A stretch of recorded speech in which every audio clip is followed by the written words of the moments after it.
zviri sese traders, welcome back to another lesson. Last lesson ratakaita, it was our first lesson panyaya dzemakenduru, candlesticks handiti. Saka takadzidza about candlestick rebuy ni candlestick resell.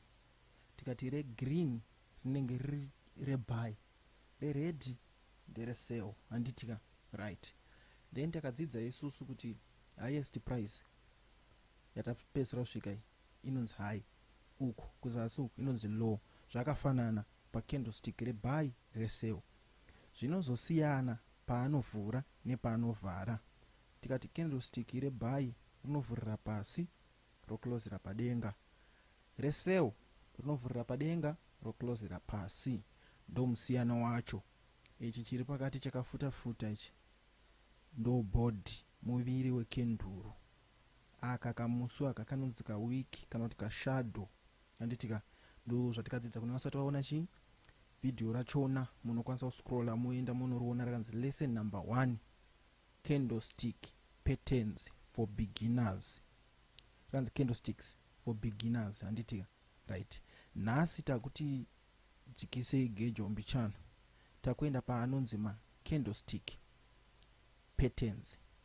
Saka kune vanyowani varutanga kuona kusvika panapa pachannel for their first time, tinokumbirawo muite subscribe handiti, modzvanyewo notification bell renyu, modzvanyewo like pavideo rinori handitika, mokomenta, mosharewo to your family and friends vanoda kudzidza nezveforex mahara zvisina kubhadharisana mukati.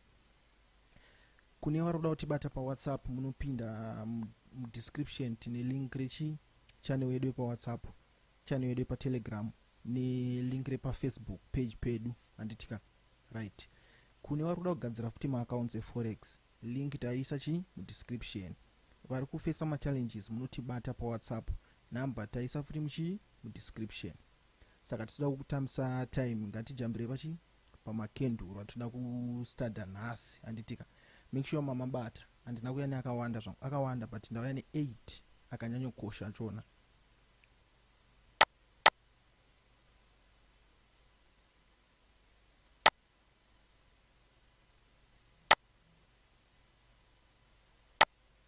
Right, ndo wamuri kuona pa screen apa. Tine bullish engulfing, morning star, bullish pin bar, bullish harami, bearish engulfing, evening star, bearish pin bar, bearish harami. Makada kutarisa macandlesticks aya, it's more like opposites handiti. Tine iri rakatarisa mudenga, toita iri ratarisa pasi, iri rakatarisa mudenga, iri ratarisa pasi, iri rakatarisa mudenga, iri ratarisa pasi. Handi mukuona bullish engulfing, it's more like opposite yachona bullish harami handiti mukuona.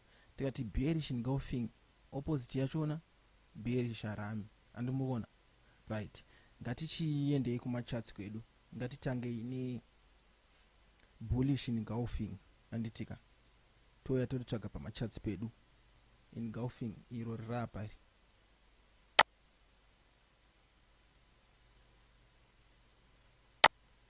Engulfing redu iri rapa iri handiti, rikungoratidza kuti market yatena direction, yanga ichiita sei, yanga ichibhaya handiti.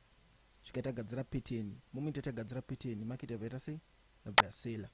Ende ndoda kuti mutarisise pese pari kuya engulfing, market kuramba ichiita sei, ichikontinua netrend. Engulfing tatasela handiti mukuona panapa, engulfing market yasela handitika. Saka mabasic mabasic patterns anofanira kuzikanwa natrader wese kuti zvinhu zvigofamba zvakanaka handitika. Takanouya pa iri morning star pattern. Morning star pattern inotiratidza kuti market yachinja direction kubva mukusela, mukudzika pasi, market yakufanira kuchikwira mudenga. Uye tiitsvage pamacharts pedu panapa tiite sei, kusvika taiwana handitika, right.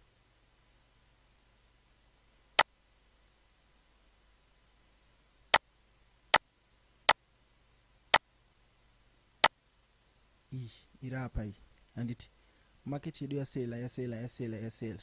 Ndobva tigadzirira pattern yedu iyi morning star, ndobva yashuta market yedu andi muri kuona kwakabhaya unosvika uko handiti kubva panapa kunosvika uko market ichita sei ichibhaya zvayo ichita zvemutactic yayo handitika saka tofanira kuita sei kuiziva pattern iyoyi painoitika nezvainoreva zvachona handitika right. Tikunouya paanaya mabullish pin bars handiti mabullish pin bars anoratidza kuti market yane possibility yekuchinja direction nekuti momentum yachinja yadzika handitika kana tichiti momentum tikutarisa power revanhu vari kupinda buy nevari kupinda sell handiti saka apa tikuratidza kuti pedred pekutanga apa vanhu vapinda sell vakanosvika uko vebuy vadzosera market uko handiti candlestick vhara closer iri vhara vhurira apa vanhu vapinda sell market kanosvika ndobva yadzoswa ndobva yazonovharira mudenga which means kuti ane possibility yekuti market inokwanisa kubhaya handitika rege tinotsvaga kuchati zvaakada kuita aya ari apa aya handitika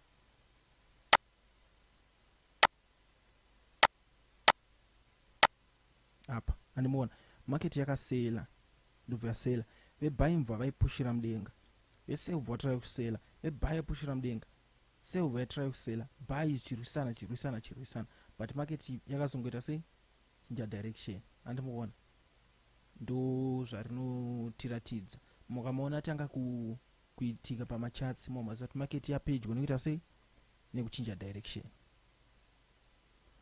Tobva tauya parinori bullish rami handiti bullish rami rinongoratidza futi iro kuti market yada ita sei yada kuchinja pattern handiti saka macandlesticks edu izotambotaura kuti iri mwadatasa iri kairi opposite yachona ndeiri handiti iri kairi opposite ndeiri tinotarisa futi morning star opposite yachona evening star saka morning star rinoratidza tikuenda kubayika evening star rakunoratidza tikuenda kusell handitika toya kuchati kwedu kunoko handiti toya zotsvaga chi evening star redu handitika evening star redu taroona tine iri rekutanga panapa handiti tine iri rechitu panapa handitika muri kuona takabva mubuy evening star ndobva ragadzirwa totaya musell tobva tabhaya handitika evening star bva ragadzirwa tatapinda musell kudai handiti right natitsvage kumwe tinogona kurowana handiti panapa handitika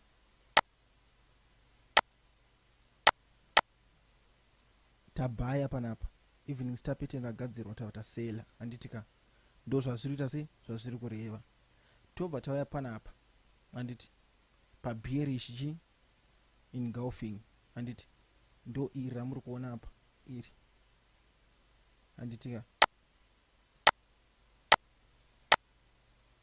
pattern redu rakagadzirwa apa iri rinodadisa iri market yakaita sei yakanosela handiti market yakanosela takaenda anomuona kutora mari kwese uko mwari udenga achitiitira zvakanaka saka zvinoitika ndechekuti macandlesticks handitika tataura kuti akawanda saka make sure kuti maita sei mapinda pamacharts handiti kana chiti macharts tikutaura chi kunoko mapinda pamacharts matanga kustada chi macandlestick edu atachitaura ayaye kuti akabuda pakadeo so zvine chirevei akabuda pakadeo so zvine chirevei akabuda pakadeo so zvine chirevei handitika right nekuti muri kungomaona aya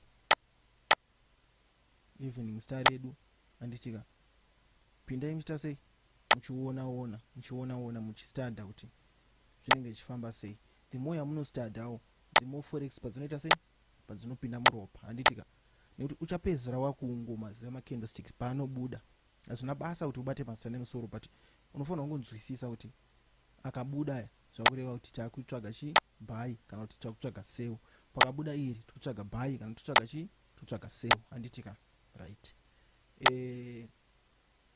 Kunanga usati waita like please gara maita sei makanda like handitika mukanda macomments enyu macomments tomada nchange nchipindura mamwe macomments kana akanyanya achiita kuti ndigadzire video ndoita sei ndogadzira video handitika tichipindurana. Kana ari anongoda kungopindurwa mucomment section imomo nechita sei nechipindura. Saka ngatibatanei pa next video. Next video tinenge takutaura inonzi market structure, mabasics emarket anditika inonzi market structure. Saka ngatisanganei pa next video.